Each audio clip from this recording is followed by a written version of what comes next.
Қазақстан Республикасының ішкі істер министрлігі Бәрімбет Бейсенов атындағы Қарағанды академиясында 21 ғасырдағы Алаштың Ақ жолы жалпыұлттық байқауы мәреге жетті. Ақ жол демократиялық партиясының ұйымдастырған бұл байқау биыл 13-ші рет өткізілді.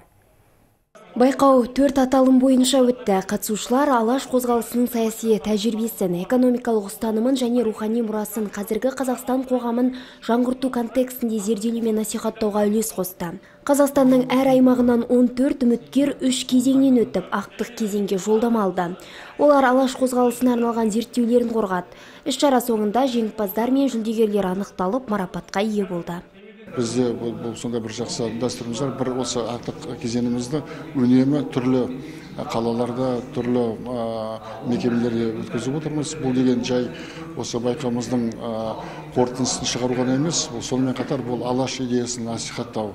Біздің ата-бабаларымыз деген тәуелсіздік үшін күрескенді және де бұрын кезде белгісіз қалған ақпаратты ашу, ұлттық идеясын насихаттау сияқты осындай жұмыстармен бірге өткізіп отырмыз.